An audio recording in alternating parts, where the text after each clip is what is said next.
اس کار رسالت میں جو حضور کے دست و بازو بنے وہ تین کیٹیگریز کے آدمی تھے: صدیقین، شہداء، صالحین۔ یہ اب ایک اور ٹرم ہے، شہداء ایک اور معنی میں آ رہی ہے۔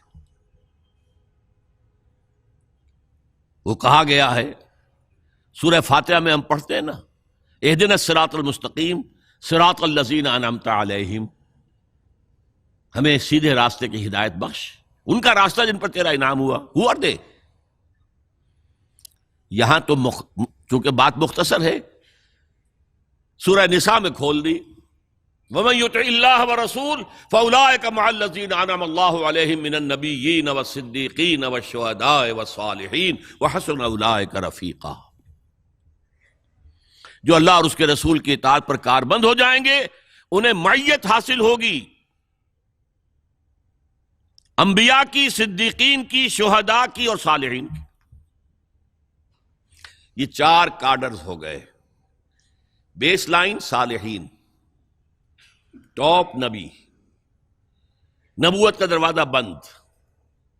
یہ پہلے بھی اکتسابی شے نہیں تھی، یہ اللہ دیتا تھا جس کو دیتا تھا۔ وہاں بھی دو راستہ درمیان میں رہ گئے، صدیق اور شہید، ان میں فرق کیا ہے؟ دیکھیے، صدیق ان کو کہا جاتا ہے جنہوں نے ایمان کی دعوت کو قبول کرنے میں کچھ دیر نہیں لگائی، اسپونٹینیس، اس لیے کہ ان کے اپنے اندر وہ بات پہلے سے موجود تھی۔ دیکھنا تقریر کی لذت کے جو اس نے کہا، میں نے یہ جانا کہ گویا یہی میرے دل میں تھا، لہذا کوئی دیر کا سوال ہی نہیں۔ حضور فرماتے ہیں کہ میں نے جس کے سامنے بھی ایمان کی دعوت رکھی اس نے کچھ نہ کچھ توقف ضرور کیا، سوائے ابو بکر کے کہ اس نے ایک لحظے کا توقف کیے بغیر تصدیق کی۔ یہ صدیق وہ لوگ ہوتے ہیں، جدید اصطلاح میں آپ کہیں گے انٹروورٹس، دروبین، ہمت ہے تو افکار کی دنیا سے گزر جا، اپنے افکار کی وادیوں میں بھی سفر کر رہے، دل کی گہرائیوں میں بھی، اپنے من میں ڈوب کر پا جا سراغ زندگی۔ ان کا مزاج